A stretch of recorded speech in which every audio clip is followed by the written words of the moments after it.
As-tu déjà pensé? Ça, c'était ma chance, et je l'ai raté. Peut-être qu'on t'a offert une occasion, mais tu n'étais pas prêt. Ou la bonne personne est entrée dans ta vie au mauvais moment.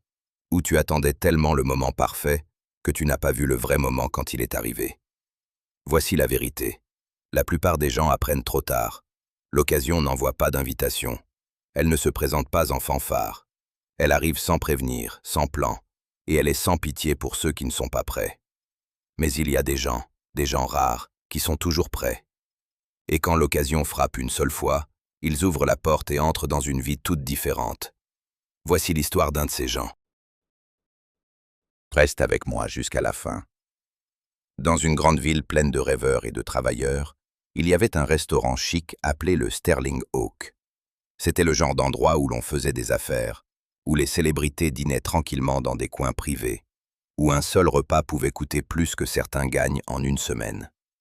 Et dans ce restaurant travaillait un serveur de 32 ans nommé Daniel. Daniel était serveur depuis 8 ans, non pas parce qu'il aimait servir, mais parce qu'il devait payer ses factures pendant qu'il poursuivait son vrai rêve, devenir consultant en affaires. Il avait un diplôme, il avait suivi des cours, il avait préparé des présentations que personne n'avait jamais vues. Mais il n'avait pas de contact, pas de grande opportunité, pas de coup de chance. La plupart des serveurs du restaurant voyaient ce travail comme temporaire, quelque chose à supporter avant que la vraie vie ne commence. Ils arrivaient en retard, se plaignaient, des clients, faisaient le strict minimum. Mais Daniel était différent. À chaque service, Daniel portait son uniforme comme une armure, parfaitement repassée, chaussures cirées, badge bien droit. Il étudiait le menu comme une bible. Il connaissait chaque ingrédient, chaque accord vin, chaque histoire derrière chaque plat. Ses collègues riaient. « Côte 1, demandait-il. Côte 2. » Daniel souriait et disait « Côte 3. » La vérité, c'est que Daniel avait une philosophie qu'il tenait de son défunt grand-père. Un homme qui avait bâti une entreprise prospère à partir de rien. Les gens les plus chanceux du monde ne sont pas chanceux, ils sont prêts. Quand l'occasion vient, elle n'attend pas que tu te prépares. Elle ne rend visite qu'à ceux qui sont déjà prêts. Alors Daniel se préparait chaque jour. Il lisait des livres de commerce pendant ses pauses. Il pratiquait ses compétences orales devant le miroir. Il gardait son portfolio de consultant à jour sur son téléphone, même si des mois passaient sans que personne ne demande à le voir. Certaines nuits, épuisé après un double service, son colocataire demandait « Pourquoi continues-tu à étudier? Pourquoi continues-tu à te préparer? Rien ne se passe. » Et Daniel répondait calmement « Pas encore. Mais quand ça arrivera, je serai prêt. » La ville bougeait autour de lui. Les opportunités allaient à d'autres. Des gens avec des contacts, des gens avec de la chance, des gens qui étaient au bon endroit, au bon moment. Mais Daniel continuait de se préparer, d'attendre, prêt. Un vendredi soir de novembre, le restaurant était particulièrement animé. Toutes les tables étaient pleines. La cuisine était en retard. 3 serveurs étaient absents pour maladie. Le personnel était débordé, stressé, ayant du mal à suivre. Daniel s'occupait de 2 fois sa section normale, se déplaçant entre les tables avec une efficacité apprise, ne montrant jamais la pression qu'il ressentait. À 20h47, le gérant du restaurant s'approcha de lui, un peu paniqué. Le cœur de Daniel manqua un battement. Il connaissait ce nom. Titan Consulting Group était l'une des plus grandes sociétés de conseil en affaires du pays. Robert Chen était une légende. L'homme qui avait construit une entreprise d'1 milliard de dollars à partir de rien, connu pour repérer les talents dans des endroits inattendus. Ce n'était pas juste une table, c'était l'occasion. Elle entrait par la porte sans prévenir. Pendant une fraction de seconde, Daniel eut peur. Et si je dis quelque chose de mal? Et si je ne suis pas assez bon? Et si c'est ma seule chance et que je la gâche? Mais alors il se souvint. Je me suis préparé pour ce moment toute ma vie. Je ne savais juste pas que ça ressemblerait à ça. Il redressa sa cravate, prit une grande respiration et marcha vers la table 12. Robert Chen était assis seul, consultant des documents sur sa tablette, son expression fatiguée. Il avait l'air d'un homme qui avait assisté à trop de réunions, mangé trop de dîners d'affaires, entendu trop de présentations commerciales. Daniel s'approcha avec une chaleur sincère, sans nervosité. « Bonsoir, monsieur Chen. Bienvenue au Sterling Oak. Mon nom est Daniel, et je m'occuperai de vous ce soir. » Robert leva les yeux, fit un signe de tête poli, mais désintéressé. Daniel n'insista pas. Il n'essaya pas d'impressionner. Il fit simplement ce qu'il avait toujours fait. Servir avec excellence. Quand Robert posa des questions sur le saumon, Daniel ne se contenta pas de lire la description du menu. Il expliqua d'où venait le poisson, comment le chef le préparait, suggéra un vin qui allait bien avec le plat, avec des détails précis. Il précisa aussi que, si M. Chen préférait quelque chose de plus léger, le bar de mer était excellent ce soir-là. Robert s'arrêta. Il leva les yeux et regarda vraiment Daniel pour la première fois. « Vous connaissez votre menu ? Je crois qu'il faut bien connaître son travail, monsieur, quel qu'il soit. » Tout au long du repas, Robert posa des questions. Certaines sur la nourriture, d'autres qui semblaient être des tests. Daniel répondit à chacune avec savoir, confiance et humilité. Puis, quand on retira le dessert, Robert dit quelque chose d'inattendu. « Dites-moi, Daniel, que faites-vous quand vous ne servez pas le vin ?» C'était le moment pour lequel Daniel s'était préparé sans le savoir. Il ne paniqua pas, il ne s'excusa pas d'être juste un serveur, il ne se rabaissa pas. Au lieu de cela, il dit simplement « J'étudie le conseil en affaires, monsieur Chen. J'ai un diplôme en gestion d'entreprise. J'ai suivi des cours avancés en stratégie d'organisation et je gère un ensemble d'études de cas. Je travaille ici parce que je continue à créer des liens et j'attends la bonne occasion. Mais je consacre chaque moment libre à me préparer pour le jour où cette occasion se présentera. » Robert l'observa un long moment. Il se pencha en arrière, le café à la main. Robert chercha dans sa mallette et en sortit un petit carnet.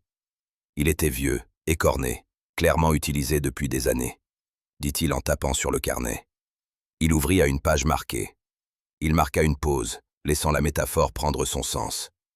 Daniel sentit quelque chose se mettre en place. Toutes ces nuits à étudier alors qu'il était fatigué. Tous ces efforts supplémentaires quand personne ne regardait. Toute cette préparation quand rien ne se passait. Ce n'était pas inutile. C'était le sceau. Et en ce moment, il pleuvait. Robert ferma son carnet et regarda Daniel droit dans les yeux. « Mon entreprise ouvre une nouvelle division. Nous avons besoin de quelqu'un qui comprend l'excellence du service, qui peut analyser des systèmes, qui sait travailler avec des clients importants, quelqu'un qui se prépare même quand il n'y a aucune garantie que cela portera ses fruits. » Il fit glisser une carte de visite sur la table. « Venez à mon bureau lundi à 9 h du matin, apportez votre dossier. Voyons si votre préparation correspond à votre attitude. » Daniel prit la carte d'une main ferme, même si tout en lui tremblait. Robert se leva pour partir, puis se retourna une dernière fois, et il sortit. Cette nuit-là, Daniel rentra chez lui, étourdi. Son colocataire le trouva à la table de la cuisine à 2 h du matin, son dossier étalé, s'exerçant pour sa présentation. « Il s'est passé quelque chose ?» demanda son colocataire. Daniel leva les yeux brillants. L'occasion a frappé et j'étais prêt. Ce week-end-là, Daniel ne fit pas la fête, il se prépara. Il révisa chaque étude de cas de son dossier. Il fit des recherches sur les projets récents de Titan Consulting Group. Il s'entraîna pour ses réponses d'entretien. Il repassa son meilleur costume. Il se prépara comme si sa vie en dépendait, car c'était le cas. Lundi à 8 h 45 du matin, Daniel se tenait devant les bureaux de Titan Consulting Group. Il était en avance, il était préparé, il était prêt. L'entretien a duré 2 heures. Robert Chen a posé des questions difficiles. Daniel a répondu avec tout ce qu'il savait, tout ce qu'il avait appris pendant des années. Des choses que beaucoup pensaient inutiles pour un serveur. Mais ce n'était pas inutile, c'était un investissement. À la fin de l'entretien, Robert a dit 5 mots qui ont changé la vie de Daniel. 3 semaines plus tard, Daniel portait un autre uniforme, un costume de ville, un badge d'entreprise, un titre de consultant.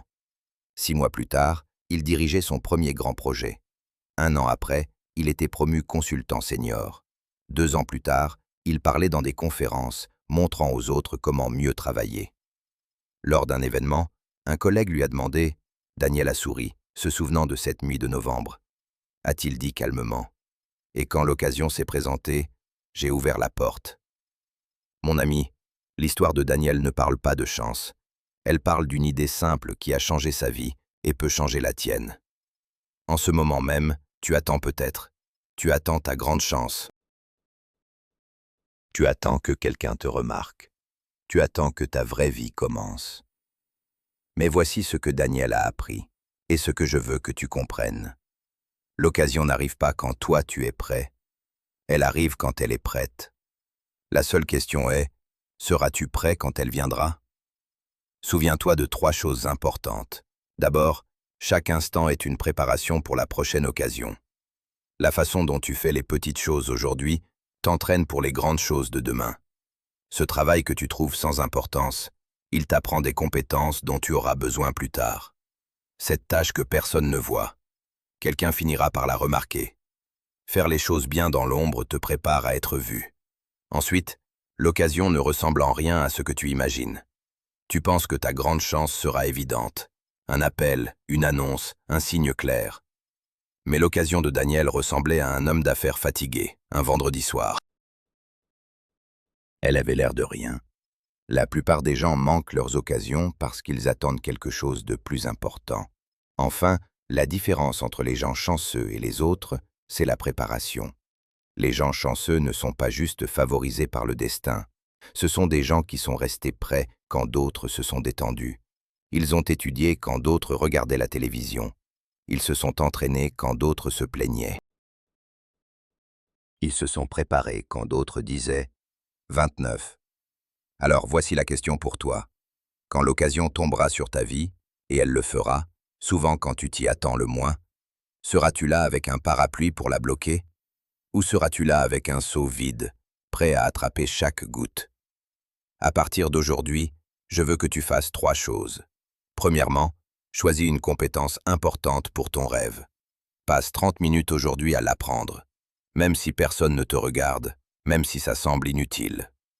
Deuxièmement, prépare ton dossier, ton portfolio. Mets à jour ton CV. Entraîne-toi à parler de toi. Organise ton travail. Comme ça, quand quelqu'un te demandera « Montre-moi ce que tu peux faire », tu n'auras pas à dire.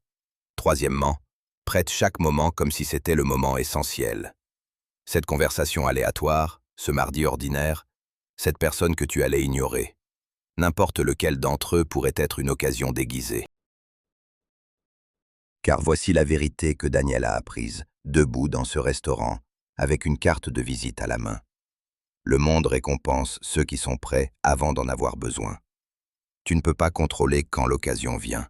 Tu ne peux pas la forcer à arriver. Mais tu peux contrôler si tu es prêt quand elle le fait. Et ça change tout. Si cette histoire t'a rappelé d'arrêter d'attendre et de commencer à te préparer, partage-la avec quelqu'un qui doit l'entendre. Laisse un commentaire pour me dire quelle est la compétence que tu vas préparer aujourd'hui, même si ton occasion n'est pas encore arrivée. Devenons des gens toujours prêts.